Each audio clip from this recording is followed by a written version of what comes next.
everyone, welcome back to day 5 of our 30-day maths complete series. Day 4 तक हमने LCM और HCF को ख़त्म कर दिया था, लेकिन एग्जामिनर बहुत चालाक है।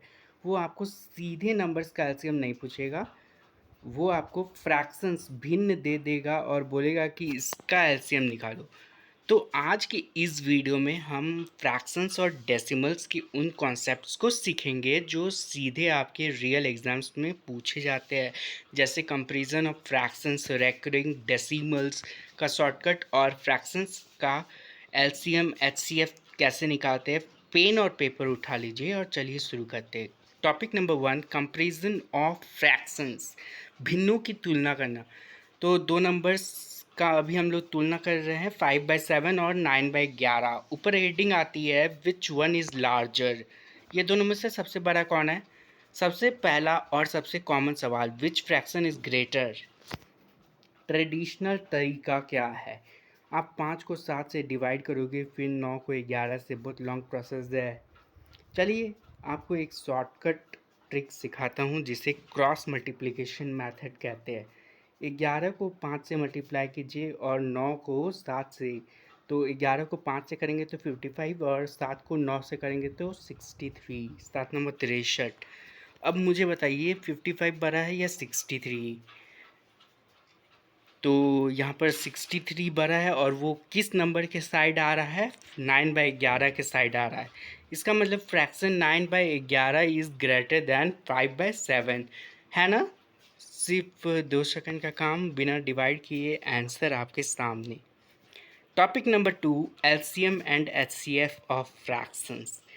अब आते हैं हमारे कल के टॉपिक के एक्सटेंशन पर। अगर एग्ज़ाम में आ जाए, find the LCM of fraction 2/3, 4/5, 6/7, तो कैसे करेंगे?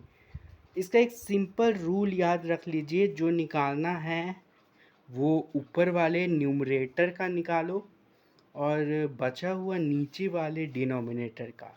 अगर हमें एलसीएम निकालना है तो हम ऊपर वाले नंबर 2, 4, 6 का एलसीएम निकालेंगे और नीचे वाले नंबर 3, 5, 7 का एचसीएफ निकालेंगे। 2, 4, 6 का एलसीएम क्या होगा? तो 12 होगा। 3, 5, 7 का एचसीएफ होगा हाईएस्ट कॉमन फैक्टर। चूँकि ये सब प्राइम नंबर है, इनका कॉमन फैक्टर सिर्फ 1 होगा। तो हमारा फाइनल आंसर हो गया 12। अगर यहीं पर एचसीएफ पूछा जाता तो हम ऊपर वाले नंबर्स का एचसीएफ निकालते और नीचे वालों का LCM. Recurring decimals to fraction shortcut. Screen पर आता है 0.373737। अब बात करते हैं डेसिमल्स की। एग्ज़ाम में सबसे ज़्यादा सिर दर्द देने वाला टॉपिक है रेकरिंग डेसिमल्स, यानी वो नंबर जो बार बार रिपीट होते हैं। जैसे यहाँ पर 373737 बार बार रिपीट हो रहा है।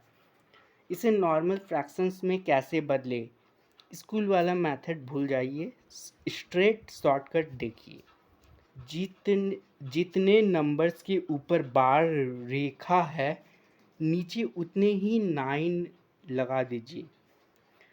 यहाँ 3 और 7 यानी 2 नंबर्स पर बार है, तो ऊपर लिखिए 3 और 7 और नीचे लिख दीजिए 2 बार 9 यानी 99। इसका आंसर आ जाएगा 3799। एक और ट्रिकी एग्जांपल लेते हैं, 0.25। यहाँ सिर्फ 5 पर बार है, 2 पर नहीं।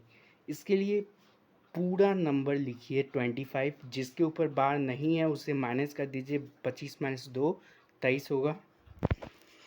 अब नीचे जितने नंबर पर बार लिखा है उतने 9 लगाओ। तो यहाँ एक ही नंबर पे बार है और जितने पर नहीं है उतने 0 लगा दो। तो नीचे आंसर आ गया 90।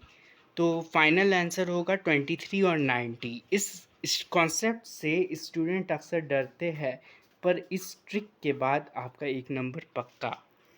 तो दोस्तों, ये थे फ्रैक्शंस और डेसिमल्स के वो कॉन्सेप्ट, कोर कॉन्सेप्ट्स जो आपके बेस को मजबूत करेंगे। और कल वाले सिंप्लीफिकेशन टॉपिक में बहुत काम आएगा। अगर वीडियो अच्छी लगी हो तो लाइक ज़रूर करना, अपने दोस्तों के साथ शेयर करें।